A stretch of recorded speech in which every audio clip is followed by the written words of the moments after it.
दोस्तों आज के इस वीडियो में हम सीखेंगे अपने मोबाइल फ़ोन की मदद से ग्रामीण डाक सेवक भर्ती का फॉर्म आपको कैसे भरना है, जिसका सारा स्टेप बाय स्टेप प्रक्रिया बताऊंगा। क्योंकि काफ़ी सारे लोगों को मोबाइल से इसका फॉर्म भरने में प्रॉब्लम होता है, फ़ोटो सिग्नेचर को अपलोड करने में प्रॉब्लम होता है, इसका पोस्ट प्रेफरेंस को डालने में प्रॉब्लम होता है, OTR करने में प्रॉब्लम होता है, लॉगिन करने में प्रॉब्लम होता है। वो सारा प्रॉब्लम का समाधान इस वीडियो में मिल जाएगा और आप घर बैठे बिना किसी दुकान पर गए मोबाइल फ़ोन की मदद से आप इस भर्ती का फॉर्म भर सकते हैं। तो वीडियो को आप ध्यानपूर्वक देखिए ताकि सारी प्रोसेस आपको समझ में आ पाए। और वीडियो अगर आपको पसंद आता हो तो आपसे निवेदन है कि वीडियो को लाइक कर दीजिए, चैनल पे नए हैं तो सब्सक्राइब कर लीजिए, ऐसे अपडेट आपको आगे भी मिलता रहेगा। आइए फिलहाल अपने स्क्रीन पर चलकर पूरी जानकारी बताते हैं इस भर्ती का फॉर्म कैसे भरना है। ग्रामीण डाक सेवक भर्ती का फॉर्म अगर आप अपने मोबाइल फ़ोन से भरना चाहते हैं तो गूगल ओपन करें, गूगल में ऑनलाइन अपडेट STM लिखें। यह वेबसाइट ऑनलाइन अपडेट STM.in का मिलेगा, इसे ओपन करना है। ये जो सर्च बॉक्स मिलता है ना, इसमें आपको लिखना है GDS और सर्च कर देना है। तो आपके सामने एक आर्टिकल आ जाएगा इंडिया पोस्ट GDS वैकेंसी का, जिस पर क्लिक करेंगे सारी जानकारी इस भर्ती को लेकर बताई गई है, जिसको आप रीड करेंगे और नीचे आएंगे ना तो डायरेक्ट इंपॉर्टेंट लिंक में ऑनलाइन अप्लाई का यहाँ पर देखिए लिंक है ना, आपको इसी पर क्लिक करना है। अब जैसे ही यहाँ पर क्लिक करेंगे तो आपको दो ऑप्शन है। पहला है आपको कैंडिडेट लॉगिन का, तो कैंडिडेट लॉगिन पे वो क्लिक करेगा जिन्होंने रजिस्ट्रेशन अपना कर लिया है। अगर आपने अपना रजिस्ट्रेशन नहीं किया है, आप नए हैं, तो यहाँ पर एक ऑप्शन मिलता है न्यू कैंडिडेट रजिस्ट्रेशन का, जिसके सामने क्लिक करना है।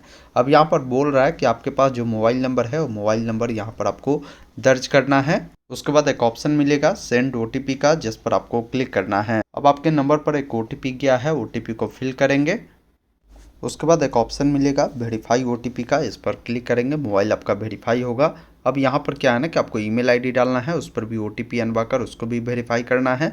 फिर नेक्स्ट वाले विकल्प पर क्लिक करना है। जैसे ही आप नेक्स्ट वाले विकल्प पर क्लिक करेंगे, अब आपके सामने आपका फॉर्म खुलता है, जिसमें आपका जो भी नाम है 10वीं की मार्कशीट पर उस अकॉर्डिंग अपना नाम लिखेंगे। अब आपका जो भी डेट ऑफ बर्थ है ना, इसमें सबसे पहले जो भी आपका साल हो, आप साल को यहाँ से सेलेक्ट करेंगे। जो महीना हो इस प्रकार आप चयन करेंगे और जो भी डेट हो इस प्रकार आपको चयन करना है। फिर जेंडर बताना है, लड़का है तो यहाँ पर देखिए मेल और लड़की है तो फीमेल आपको चुनना है। अब पिताजी का जो नाम है 10वीं के मार्कशीट पर, उस अकॉर्डिंग पिताजी का नाम लिखेंगे। यहाँ पर माताजी का नाम लिखना है। अब आपसे पूछता है कि आप किस कम्युनिटी से बिलोंग करते हैं। अब मान लीजिए आप जनरल वाले हैं, OBC SC ST जो भी कैटेगरी से आप बिलोंग करते हैं उसको सेलेक्ट करना है। नीचे में एक ऑप्शन मिलता है कंप्लीट रजिस्ट्रेशन का, जिस पर आपको क्लिक करना है। उसके बाद इस प्रकार देखेंगे ना, बताएगा कि आपका जो रजिस्ट्रेशन है कंप्लीट हो चुका है। आपका जो भी मोबाइल नंबर है ना, उस पर आपको एक रजिस्ट्रेशन ID और पासवर्ड भेज दिया गया होगा। अब यहाँ पर ओके वाले विकल्प पर क्लिक करें। एक ऑप्शन मिलता है कैंडिडेट लॉगिन का, जिस पर आपको क्लिक करना है और यहाँ से प्रोसीड टू लॉगिन वाले विकल्प पर क्लिक करना है। अब यहाँ पर आपको क्या है ना कि अपना यूजर ID डालना है, साथ में जो पासवर्ड मिले हैं आपके नंबर पर वो डालना है, लॉगिन करना है। अब आइए दिखाते हैं यूजर ID पासवर्ड कैसे आपके नंबर पर भेजा गया होगा। इस प्रकार देखेंगे ना, आपके नंबर पर जो है बताया गया है कि ये आपका यूजर ID है और ये आपका पासवर्ड है, इसके मदद से ही आप लॉगिन करेंगे। बाकी लॉगिन करने के लिए इसी वेबसाइट पर यहाँ पर कैंडिडेट लॉगिन का ऑप्शन है, आप लॉगिन कर सकते हैं। दूसरा विकल्प है कि मान लीजिए आपके नंबर पर अगर ID पासवर्ड नहीं जाता है, रजिस्ट्रेशन हो जाता है, तो फॉरगेट रजिस्ट्रेशन का ऑप्शन है, इस पर क्लिक करेंगे। आप अपना मोबाइल नंबर या ईमेल ID को डालकर OTP अनवाकर यहाँ से भी अपना रजिस्ट्रेशन ID को आप फॉरगेट कर सकते हैं। तो मैंने दोनों तरीका बता दिया। अब लॉगिन करने के लिए कैंडिडेट लॉगिन पर क्लिक किए। अब यहाँ से एक ऑप्शन मिलता है प्रोसीड टू लॉगिन, जिस पर क्लिक करेंगे। जो यूजर ID मिला है उससे यहाँ पर फिल करेंगे, पासवर्ड को यहाँ पर डालेंगे। उसके बाद एक ऑप्शन लॉगिन का मिलेगा, जिस पर क्लिक करना है। लॉगिन करते ही आपके जो नंबर है ना, उस पर OTP जाता है। OTP को फिल कर वेरीफाई एंड लॉगिन वाले विकल्प पर क्लिक करेंगे। इस प्रकार बताएगा कि OTP भी वेरीफाई हो चुका है, सक्सेसफुली पोर्टल पर आप आ चुके हैं। अब यहाँ पर क्या है ना कि आपको ऑप्शन दिए गए हैं अप्लाई का, आप सिंपली यहाँ पर अप्लाई वाले विकल्प पर क्लिक करेंगे। आपको नोटिस डाउनलोड करना है तो नोटिस भी यहीं से डाउनलोड कर सकते हैं। यहाँ पर नोटिफिकेशन आपको सिलेक्ट करना होगा। ध्यान रखना है नोटिफिकेशन में ग्रामीण डाक सेवा का ऑप्शन मिलेगा, जिसको आपको सिलेक्ट करना है। अब यहाँ पर देखिए आपका सारा स्टेप अभी क्या है, ये पर्सनल इन्फॉर्मेशन इन प्रोग्रेस में है, बाकी ये डिटेल आपका पेंडिंग है, पोस्ट प्रेफरेंस पेंडिंग है, फोटो सिग्नेचर पेंडिंग है। अब इसमें जानकारी को भरने के लिए अभी आपका जो बेसिक जानकारी होगा ना, वो बेसिक जानकारी देखने को आपको मिलेगा, जिसमें आपका लगभग जानकारी फिलअप होगा जो आपने रजिस्ट्रेशन में भरा है। अब यहाँ से कुछ जानकारी आपको भरना है। जैसे आपसे पूछता है कि आप सिंगल है या मैरिड है, वो जानकारी आपको बताना है। फिर यहाँ पर पूछता है आप दिव्यांग है तो यस करें, नहीं तो नो वाले विकल्प पर क्लिक करें। अगर आप अभी वर्तमान में एम्प्लॉय है तो आप यस करें, नहीं तो नो वाले विकल्प पर क्लिक करना है। अब आपका जो भी एड्रेस है एड्रेस बताना है। यहाँ पर प्रेजेंट एड्रेस बताना है, तो प्रेजेंट एड्रेस में जैसे VILL कर विलेज लिखेंगे, कॉमा लगाकर पोस्ट ऑफिस, PO कर पोस्ट ऑफिस डालेंगे, PS कर पुलिस स्टेशन आपको डालना है। उसके बाद नीचे आएंगे, यहाँ पर जो भी आपका पिन कोड है यहाँ पर आपको डालना है, सिटी आपको डालना है, जो भी आपका स्टेट है वो बताना है, जो भी डिस्ट्रिक्ट है वो आपको बताना है। अगर आपका प्रेजेंट एड्रेस परमानेंट एड्रेस दोनों समान है तो इस चेक बॉक्स पर टिक करेंगे। अलग अलग है तो अलग अलग जानकारी को फिल करना है, ये ध्यान रखिएगा। बाकी आपको नीचे आना है, एक ऑप्शन मिलता है यहाँ पर सेव एंड नेक्स्ट का, जिस पर क्लिक करना है। इस प्रकार आपका पर्सनल इन्फॉर्मेशन सेव हो गया। अब आप आ जाते हैं क्वालिफ़िकेशन वाले जानकारी में।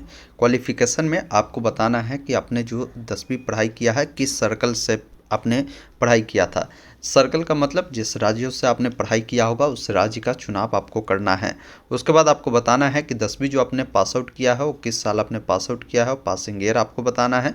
फिर यहाँ पर आपको बताना है कि किस बोर्ड से आपने 10वीं जो है पास आउट किया होगा।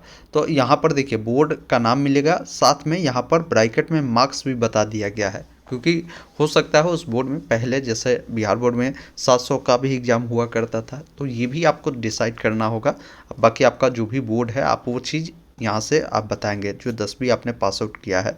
उसके बाद यहाँ पर देखिए आपसे पूछता है कि जो भी आपके पास SSC का मेमो नंबर है वो दीजिए। देखिए मेमो नंबर में अलग अलग राज्यों में होता है मेमो नंबर। अगर आपके राज्य में ये मेमो नंबर नहीं होता है तो आपका हो सकता है सर्टिफिकेट नंबर हो, या आपका रोल नंबर हो, या रजिस्ट्रेशन नंबर हो। 10th का ये जानकारी देना है, तो 10th का यहाँ पर आप रोल नंबर भी दे सकते हैं, सर्टिफिकेट नंबर भी दे सकते हैं, या मेमो नंबर है तो उसको भी आप दे सकते हैं।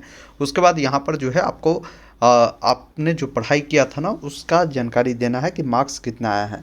जैसे देखिए यहाँ पर इंग्लिश है ना, तो इंग्लिश में आपको बताना है कि आपको कितने नंबर, क्योंकि ये 100 नंबर का कुल एग्ज़ाम हुआ था उसमें आपको कितने नंबर मिले थे वो जानकारी आपको यहाँ पर बताना होगा। इसी अकॉर्डिंग फिर इधर आएगा तो दूसरा जो सब्जेक्ट है इसमें से आप देखें कि इनमें से कौन सा सब्जेक्ट पढ़ा था, जैसे हिंदी हो, बंगाली हो, उर्दू हो, जो भी आपने पढ़ा था उसको चयन करेंगे। अभी इस सब्जेक्ट में आपको कितने नंबर मिले थे वो जानकारी आपको बताना है। फिर आपने मैथ पढ़ाई किया था तो मैथ में आपको कितने नंबर मिले थे वो जानकारी देना है। फिर साइंस पढ़ाई किया था तो साइंस में आपको कितने नंबर मिले हैं वो बताएंगे। सोशल साइंस पढ़ाई किया है तो उसमें आपको कितने नंबर मिले हैं वो आपको बताना है। इसके अलावे आप इनमें से और कोई सब्जेक्ट पढ़ा है जो उसका नाम नहीं है तो यहाँ पर मिल जाएगा। जैसे मैंने संस्कृत पढ़ा था तो संस्कृत में आपको कितने नंबर मिले हैं वो जानकारी जो है यहाँ पर आपको बताना होगा। तो इस अकॉर्डिंग जानकारी आपको बताना है। अगर मान लीजिए अगर आपका नंबर जो है CGPA में है तो वो जानकारी आप यहाँ पर दे सकते हैं, अन्यथा इसको ऐसे ही छोड़ेंगे। फिर नीचे आपको आना है सेव एंड नेक्स्ट का जो ऑप्शन है, जिस पर क्लिक कर आप आगे बढ़ेंगे। इस प्रकार आपका जो क्वालिफ़िकेशन की जानकारी है वो ऐड हो चुका है। अब देखिए पोस्ट प्रेफरेंस आपको देना है। पोस्ट प्रेफरेंस में हमेशा ध्यान रखना है कि आप किस राज्य से चाहते हैं अप्लाई करना। जो भी सर्कल चुनते हैं ना तो ध्यान रखना है कि वहाँ का जो लोकल लैंग्वेज है आप जानना चाहिए। जैसे मान लीजिए मैं बिहार से हूँ, अप्लाई करना चाहता हूँ तो बिहार का लोकल लैंग्वेज हिंदी है, ये जानते हैं तो यहाँ से अप्लाई कर सकते हैं। मैं दिल्ली से अप्लाई करना चाहता हूँ लेकिन बिहार से हूँ तो भी अप्लाई कर सकता हूँ, क्योंकि दिल्ली का भी लोकल लैंग्वेज हिंदी है। लेकिन मैं बिहार से हूँ और मैं चाहूँगा गुजरात से अप्लाई करना तो नहीं कर पाऊँगा, इसलिए क्योंकि गुजरात का जो लोकल लैंग्वेज है वो गुजराती है, ये ध्यान रखिएगा। और लोकल लैंग्वेज आप जानना ज़रूरी है, साथ में आपने पढ़ाई किया हो तभी वहाँ से आप अप्लाई करें। तो देख ले जहाँ का लोकल लैंग्वेज आप जानते हैं उस राज्य से अप्लाई करें। मैं कहूँगा कि कोशिश करें आप अपने राज्यों से ही अप्लाई करें, क्योंकि इसमें सैलरी कोई ज़्यादा नहीं होता है, 10 से 12 हज़ार ही मिलता है। मान लीजिए आप है इस राज्य से उस राज्य में अगर आप जाकर नौकरी करेंगे तो कुछ बचने वाला नहीं है। लेकिन मान लीजिए आप बिहार से है, दिल्ली में ही रहते हैं तो आप दिल्ली से अप्लाई कीजिए, ये आपके लिए बढ़िया होगा। तो इस अकॉर्डिंग आप सर्कल को चुनाव करें। अब उस सर्कल में किस डिवीज़न से आप चाहते हैं अप्लाई करना, यूँ कहें तो देखिए उस सर्कल में जितने भी ज़िला है ना, ज़िला का नाम मिलेगा, उस ज़िला को आप चुनाव करेंगे। अब उस ज़िला में जितने भी पोस्ट ऑफिस होगा ना, सभी पोस्ट ऑफिस का जो जानकारी है आपको मिलेगा। बता रहा है कि आपके लिए टोटल जो है 36 पोस्ट ऑफिस का जो जानकारी है मिल रहा है। अब इसमें भी आपको ध्यान रखना है कि जब भी पोस्ट प्रेफरेंस डालते हैं ना, तो यहाँ पर 3 पोस्ट मिलेंगे। देखिए पहला ये बीपीएम मिल रहा है ना, बहुत सारा पोस्ट देखेंगे यहाँ पर बीपीएम भी है। बहुत सारा पोस्ट जो है जीडीएस लिखा होगा, यहाँ पर मैं देखता हूँ कि है या नहीं है। तो यहाँ पर 3 प्रकार के पोस्ट है। पहला बीपीएम, बीपीएम का मतलब हुआ ब्रांच पोस्ट मास्टर, जो कि पोस्ट ऑफिस में सबसे अच्छा पोस्ट यही होता है। दूसरा होता है एबीपीएम, एबीपीएम का मतलब असिस्टेंट ब्रांच पोस्ट मास्टर, जो कि बीपीएम के अंदर में काम करता है। और एक जीडीएस होता है जो कि ग्रामीण डाक सेवक होता है, जो हम लोग का जो पार्सल आता है वो पहुंचाने का काम करते हैं, वैसे व्यक्ति जीडीएस के रूप में काम करते हैं। तो ये चीज़ें आप चुनें।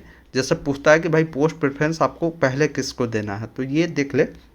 जैसे मान लीजिए मैंने बताया ना कि बीपीएम अच्छा पोस्ट है, तो बीपीएम में जो आपके नज़दीक के जो पोस्ट ऑफिस यहाँ पर मिलता है ना, उसका मैं कहूँगा कि आप पहले चुनाव करें। तो यहाँ से पोस्ट प्रेफरेंस में एक में उसको डाल दिए।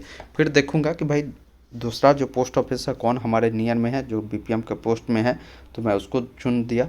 अब यहाँ पर तीसरा कौन है हमारे नियर में, उसको चुन दिया। अब देखेंगे कि भाई बीपीएम का पोस्ट अब नहीं है, अब एबीपीएम का बच रहा है, तो आप एबीपीएम वाला पोस्ट को चुनें और लास्ट में जीडीएस वाला पोस्ट को चुनाव करना है। पहले हमेशा ध्यान रखें बीपीएम वाला पोस्ट का ही चुनाव करना है, ये ध्यान रखिएगा। और पोस्ट प्रेफरेंस आपको यहाँ पर देखिए 36 दिए गए हैं ना, तो आपको 3600 का 36 भी चुनाव करना है, ताकि जब कभी भी कटअप अगर मानिए आता है ना, आप बहुत सारा पोस्ट ऑफिस मान लीजिए दूर का है, वहाँ का कटअप कम गया, अगर आपने उसको नहीं चुना है तो फिर आपका सिलेक्शन नहीं होता है। एक चीज़ और मैं बताना चाहूँगा कि जैसे यहाँ पर यूआर लिखा है, यूआर का मतलब अनरिजर्व, अनरिजर्व का मतलब इस पर किसी भी कैटेगरी के बच्चे जो है फाइट कर सकते हैं। तो ये पोस्ट प्रेफरेंस जब भी डालते हैं तो हमेशा पहले अपने कैटेगरी का जो भी पोस्ट प्रेफरेंस है उसको डाल दीजिए और लास्ट में यूआर वाला भी डाले, ये ध्यान रखिएगा। तो इस अकॉर्डिंग पोस्ट प्रेफरेंस डाले। अब यहाँ पर मैंने चेक किया तो 10 पोस्ट प्रेफरेंस इसमें है, और कहाँ मिलेगा, तो यहाँ से जब हम नेक्स्ट करेंगे ना, तो देखिए यहाँ पर अब यहाँ पर 20 पोस्ट ऑफिस का जानकारी मिला। फिर यहाँ से मैं नेक्स्ट किया तो अब यहाँ पर 30 पोस्ट ऑफिस का है। तो इस प्रकार आपको नेक्स्ट कर कर जो है पोस्ट प्रेफरेंस को बढ़ाते चले जाना है, ये ध्यान रखिएगा। आप जो भी पोस्ट प्रेफरेंस आप डालते हैं ना, तो उसकी जानकारी यहाँ पर समरी में आपको देखने को मिलता है। उसके बाद पोस्ट प्रेफरेंस पूरा डाल देने के बाद सेव नेक्स्ट का जो ऑप्शन है जिस पर क्लिक करना है। इस प्रकार देखेंगे ना आपका पोस्ट प्रेफरेंस भी सक्सेसफुली सेव हो गया। अब अगला प्रक्रिया आपका क्या है ना कि आपको फ़ोटो सिग्नेचर अपलोड करना है। बताया गया है नोटिफिकेशन में कि फ़ोटो आपका जो होगा वो रिसेंट का होना चाहिए। दूसरी चीज़ है कि उसका साइज़ 30 से लेकर 100 KB के अंदर में होगा।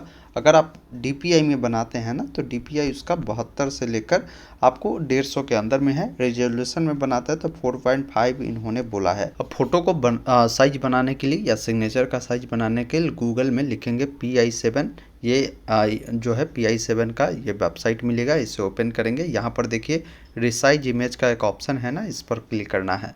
अब आपका जो भी फ़ोटो है ना, यहाँ पर चूज पर क्लिक कर कर आपको अपना फ़ोटो को इस प्रकार सेलेक्ट कर कर डन करना है। अब देखिए यहाँ पर आपको सिंपली कुछ नहीं करना है। DPI आपको बोला गया ना कि 150 के अंदर में होगा, तो DPI इसको मैं 175 कर देता हूँ। उसके बाद इस चेकबॉक्स पे टिक कर कर साइज इन्होंने जो बताया है नोटिफिकेशन में, नोटिफिकेशन के अकॉर्डिंग जो है इसका साइज बोला गया था कि आपको 100 KB के अंदर में होगा, तो मैं इसको जो है 85 KB रख लेता हूँ। यहाँ से 85 KB कर दिया। अब इसको मैं रिसाइज पर क्लिक करता हूँ, थोड़ा सा वेट करेंगे, आपका फ़ोटो रिसाइज हो जाएगा। अब इसको डाउनलोड करने के लिए आप इसका नाम क्या देना चाहते हैं वो आप यहाँ पर नाम देकर नीचे में एक ऑप्शन मिलता है डाउनलोड का, जिस पर आपको क्लिक करना है। जैसे ही डाउनलोड पर क्लिक करेंगे आपका जो फ़ोटो है ये डाउनलोड हो जाएगा आपका रिसाइज होकर, ये ध्यान रखिएगा।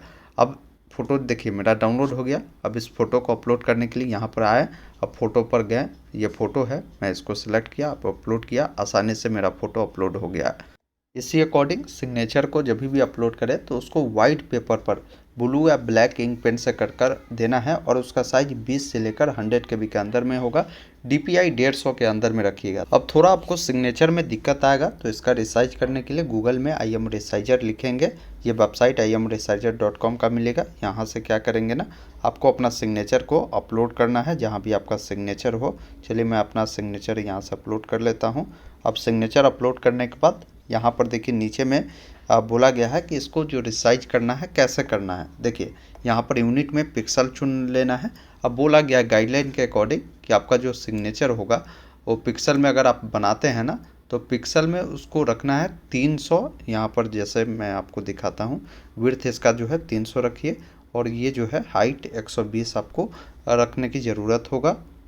उसके बाद नीचे आपको आना है। देखिए ऑप्शन आपको मिल जाता है यहाँ से, जैसे JPG में ही रखकर यहाँ से डाउनलोड वाले विकल्प पर आपको क्लिक करना है। अब ये डाउनलोड हो गया।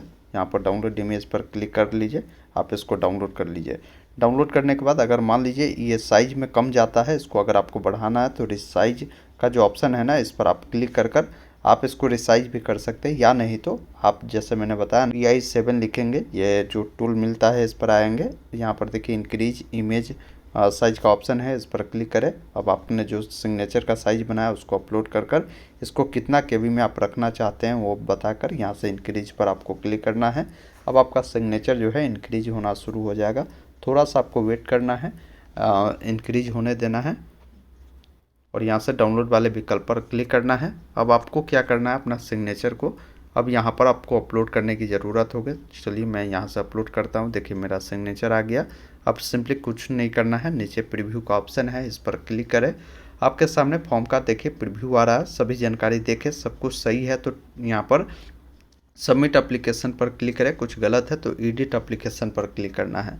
अब जैसे ही आप सबमिट एप्लीकेशन पर क्लिक करेंगे, अब जिसको अगर पेमेंट लगता है तो नेक्स्ट प्रक्रिया है पेमेंट करने का। Payment debit card, credit card, UPI किसी भी माध्यम से पेमेंट करेंगे। जिसका पेमेंट नहीं लगेगा डायरेक्ट फॉर्म सबमिट हो जाएगा। पेमेंट प्रक्रिया हो जाने के बाद डैशबोर्ड पर आप क्लिक कर डैशबोर्ड पर आएंगे। अब इसका प्रिंट लेने के लिए माई एप्लीकेशन पर क्लिक कर आप एप्लीकेशन का जो प्रिंट है आप ले लेंगे।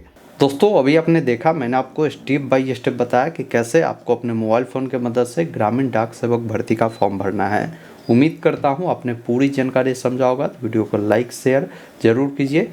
धन्यवाद। जय हिंद।